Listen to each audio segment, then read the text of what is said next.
Hello friends, welcome to our YouTube channel. In today's special video, we will talk about a book that can help you improve your life. Yes, we are talking about Master Your Emotions. This book teaches us how to control our emotions and lead a balanced and happy life. How often do we make wrong decisions or spoil our relationships because of our emotions? Emotions are an important part of our lives, but when they get out of control, they can harm us and those around us. Master Your Emotions is not just a book. It's a guide that teaches you the art of understanding, recognizing, and controlling your emotions. You will find practical tips and strategies that will help you in your daily life. Whether you are dealing with stress, anxiety, or depression, or if you want to balance your work and personal life, this book can be an excellent tool for you. The biggest advantage of this book is that it teaches us how to steer our thoughts in a positive direction. We often get stuck in negative thoughts, which affects our mood and health. With the techniques provided in this book, we can identify these negative thoughts and transform them into positive ones. So, if you also want to manage your emotions better and bring a positive change in your life, make sure to watch this video till the end. We will introduce you to every aspect of this book and show you how to apply it in your life. Like, share the video. And if you haven't subscribed to our channel yet, do it now, so you can see more such interesting and informative videos. Let's start this wonderful journey of Master Your Emotions without any delay, and see how we can become masters of our emotions. Chapter 1. How your survival mechanism affects your emotions. Have you ever thought how different your life is from that of your ancestors?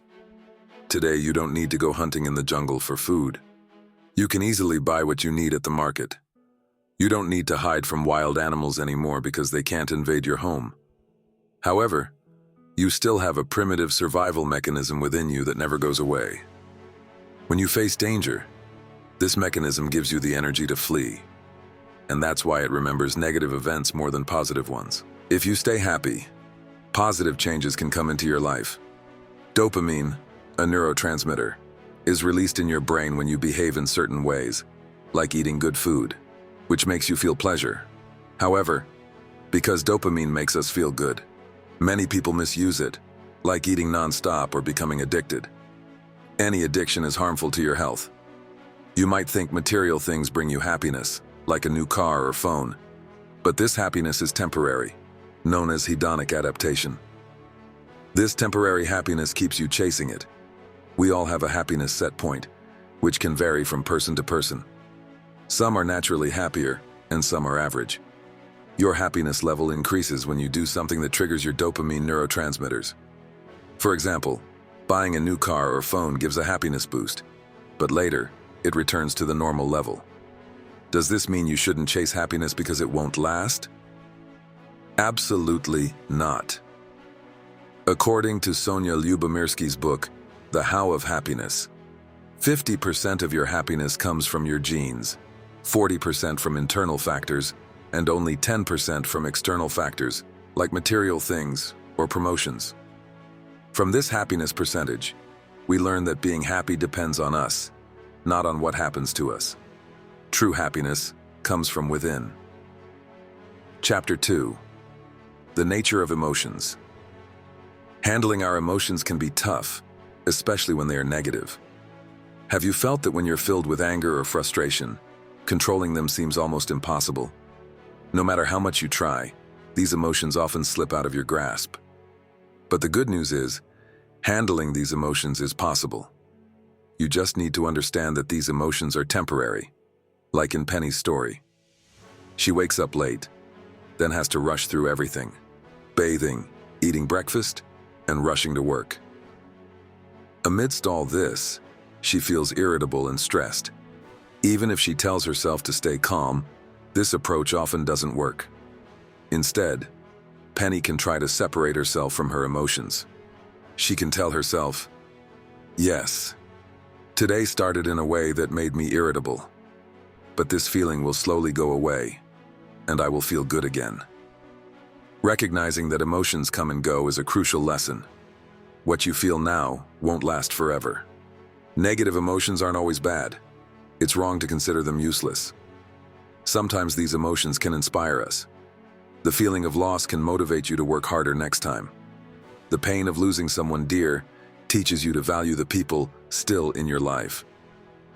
If you're still struggling with negative emotions, remember a time when you experienced similar feelings before. You faced that challenging situation and overcame it. No matter how bad you feel, knowing this emotion will pass is important.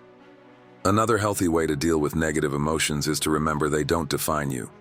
If you feel sad, it doesn't mean you're depressed, nor does it mean you're a failure. What you feel doesn't diminish your identity. To stay happy, you must actively adopt a positive outlook. Have you heard the saying, "You attract what you think"? This applies to both positive and negative situations. Imagine you're in a bad situation. You failed an exam you worked hard for, and your scholarship application was rejected. These events can force you to focus on what's going wrong in other parts of your life. You might feel your weight is increasing, nobody likes you, and you feel lonely and sad. It's easy to let negativity take over, but it's necessary to free yourself from the emotion dominating you. As we said before, when you feel an emotion, you should be aware of it. Keep reminding yourself that this emotion will soon fade. This will also help you understand your emotions and what triggers them. Let's understand this with an example. Sophia realized that making mistakes made her angry. She used to get mad at herself for small mistakes. She noticed she often focused on past mistakes too. Sophia found a way to break this negative cycle. She started reminding herself that she's human, mistakes happen, and she also achieved some accomplishments in life. To stop this cycle of negative thoughts, start observing yourself. Find out what triggers your emotions, what you tell yourself at that moment, and what helped you break out of that negative cycle before, and what you learned from it. This journey of emotions teaches us that no matter the circumstances, we can always understand our emotions and handle them better. Trust yourself, and remember every emotion is temporary. Chapter 3. Changing your interpretation. Have you ever considered that only 10% of your happiness is influenced by external factors? It might sound strange, but if you think deeply, it's true. Your possessions, achievements, and whatever you have externally don't affect your happiness as much as you might think. Let's explore how our perceptions or beliefs impact our emotions. These perceptions, no matter how small, change how we think. This is why we should look at things from a new perspective. Here are some common beliefs and how they can be changed. First belief. This is a problem. When we view a situation as a problem, it increases our anxiety and stress. But what if it's not really a problem? Take Katie's story. She heard she might get fired. Initially, it seemed like a big problem to her, filling her with fear and uncertainty.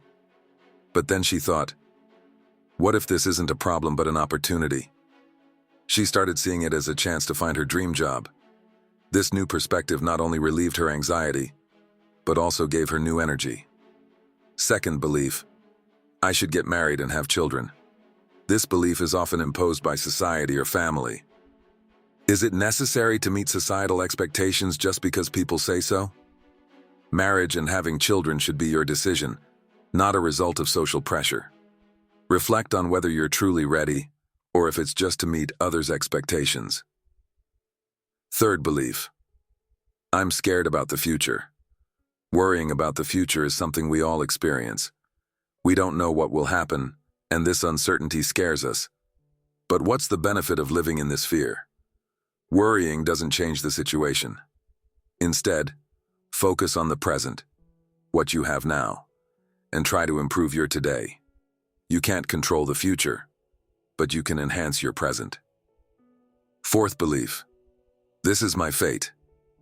Sometimes when things don't go our way, we blame our luck. But if we think deeply, is it really fate, or are perceptions making us feel this way? Learn to take responsibility for your life. Hold yourself accountable for your actions, and this will motivate you to better your life. Fifth belief, I must always be right. This belief causes a lot of stress. We think we must be right in every situation, and if we're wrong, it's a sign of failure. But is this true? Making mistakes is human nature. We all make them, and they teach us. Don't be too hard on yourself. Learn from your mistakes and move on. Sixth belief. I want to please others. Many of us try to make others happy, at the cost of our own happiness. We think if we make others happy, we'll be happy too. But is this always true? Learn to prioritize your happiness. Others' happiness is important, but not at the expense of your own. Seventh belief. I can't change anything. This belief can discourage you. We think we can't change our circumstances, but that's not true. You can change a lot in your life by changing your mindset. You might not control your circumstances, but you can control your reaction to them, which determines whether you'll be happy or sad. Changing these beliefs means you start looking at your life from a new perspective. When you change your thinking, your emotions change too. Chapter 4. Letting go of your emotions. Do you know how harmful it can be to suppress your emotions if you really want to be happy? Anger, bitterness, and other negative emotions can slowly damage your mental and emotional health. As we've discussed in previous chapters, these emotions also affect your body. Remember what happens when you get angry? Your heartbeat increases, you sweat, feel hot, and it's hard to focus on anything. Hence, it's crucial not to bottle up your emotions. First, separate yourself from your emotions and observe them. When Penny's boss criticized her work for the third time, she felt foolish, unworthy of her job. This is a common reaction. But Penny decided to distance herself from this emotion. She told herself, I feel like a fool, but I am not a fool. There's a big difference in thinking whether you are your emotions or if they are something separate from you. Penny also stopped herself from engaging in negative self-talk. Whenever she felt this way, she reminded herself of times when she felt foolish but prevented further negativity by changing her thoughts. Second, label your emotions. See them as temporary things like clothes. You wear them and then change them. Your emotions don't define you. Like Penny, change how you view your emotions. Instead of saying, I am sad, say, I feel sadness. This shift creates distance between you and your emotions, making it easier to let go. Third, don't hold on to your emotions. Let them go. We hold on to emotions for two reasons. 1, it strengthens the stories we tell ourselves. When we're sad, we want to feel sadder. It's a human tendency to hurt ourselves. 2, we feel incomplete without our emotions. But is this true? As long as we connect with our emotions, we'll remain troubled. Emily often felt incomplete, comparing herself to friends and colleagues achieving personal milestones, leading to jealousy. Emily created a daily to-do list of achievable goals to feel proud. She removed goals that were impossible to achieve in a day, like improving her health with an hour of jogging, which required regular practice. When she couldn't meet this goal, she felt worthless, adding to her negative feelings. So, she decided not to hold on to her emotions, made her goals achievable, and no longer felt stressed. The most important thing was that achieving these milestones boosted her confidence. Fourth, learn the Sedona method to release your emotions. This concept from Hale Dwoskin's book helps you release emotions in 3 ways. Don't hold on to your emotions. Never hold on to negative emotions. Let them go. Allow space for your emotions. Accept what you feel, but don't cling or identify with them. Let them come. Welcome your emotions. Accept your emotions without judgment. By closely observing them, you can understand where they come from. According to the Sedona method, you can follow these 5 steps to let go of your emotions. Focus on a specific emotion you want to work on. It doesn't have to be deep. It can be as simple as irritation from waiting in a long line. Ask yourself questions based on the approach you choose.